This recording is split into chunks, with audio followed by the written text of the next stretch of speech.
গ্রস্ত হয়ে তার চেহারারই হাল করেছে, সেটা তো আমার ফল্ট না ভাইয়া। সে হজে মানে যাওয়ার আগে তার সাথে আমার সম্পর্ক বিচ্ছিন্ন ছিল 3 মাস। তখনও সে বিভিন্ন মেয়ের সাথে এরকম নেশা করে বেড়ায়, তো তখন থেকে তার ফেসের অবস্থা এরকম। হজে যাওয়ার আগেই দেখবেন সেম চেহারা, এখনো সেম চেহারা। তো আমার জন্য কিছু চেহারা পরিবর্তন হয়নি, এটাকে সে হাতিয়ার বানিয়ে আমার জন্য ডিপ্রেশনের চেহারা খারাপ হয়েছে এটাই সে বলবে। আমাকে চাকু মারার পরেও সে মোহনাকে এসে বলছে যে কোর্টের সামনে ওকে আমি এমন জায়গায় নিয়ে গেছি যেখানে সিসি ক্যামেরা ছিল না। তাহলে মামুন কত বড় মাফিয়া এবং কত বড় ডন আপনারাই চিন্তা করেন।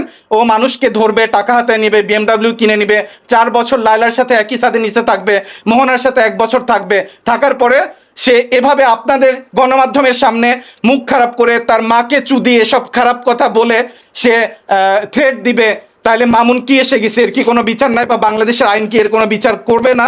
বা আপনারা গণমাধ্যম কি এগুলা প্রচার করবেন না? আপনারা কি শুধু এটাই প্রচার করবেন যে প্রিন্স মামুন আগে প্রিন্সের মতো ছিল এবং এখন টোকার মতো হয়েছে, আবার পরবর্তীতে সে প্রিন্স মামুনের মতো হবে? এগুলা প্রচার আমরা চাই না। আমি চাই লায়লা আমার বোন ছিল, তার সাথে অন্যায় হয়েছে, অবিচার করেছে, 4 বছর একসাথে থেকেছে এবং লায়লাকে ওইভাবে ফিজিক্যাল অ্যাসল্ট করেছে, মেরে তার চোখ নষ্ট করে দিয়েছিল। এবং সেম ভাবে 1 বছর না যেতে মোহনাকে মেরে, মোহনার ভিডিও ফুটেজ আপনারা দেখেছেন যে ওকে লায়লার মতোই মোবাইল দিয়ে, পাওয়ার ব্যাংক দিয়ে পিটিয়ে ওকে হচ্ছে ক্ষতবিক্ষত করা হয়েছে এবং ওর 2টো নখ ছিল, এই 2 নখই 2বার করে ভেঙে দিয়েছে এবং মামুনের মা হসপিটালে নিয়ে গেছে।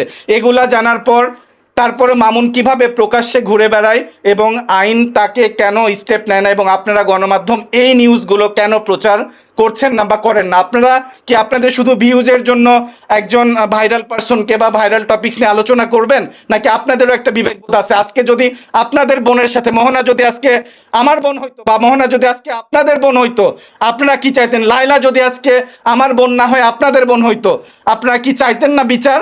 লায়লার কাছ থেকে 2 কোটি টাকার উপরে খেয়েছে, ওর কাছ থেকে অ্যারাউন্ড 50 লাখ টাকা খেয়েছে, এগুলার কি দেশে কোনো বিচার নাই? ওর তো ভাইয়া কোনো কোয়ালিফিকেশন নাই, আর ও এরকম ভিডিও করে না যে ও টাকা আর্ন করবে। ও তো এইভাবেই টাকা খেচ্ছে, এটা আপনাদের কাছে প্রমাণ, এটা প্রুভেন। আমরা টাকা দিচ্ছি, আমরা ওর ফাঁদে পড়তেছি, তো আপনারা যদি এগুলা না দেখেন ওই সময় ভাইয়া আপনারা চেহারা নিয়ে না বলে অ্যাটলিস্ট এইটা বলেন ও লায়লার মতো একটা মেয়েকে 4 বছর ইউজ করে প্রতারণা করেছে।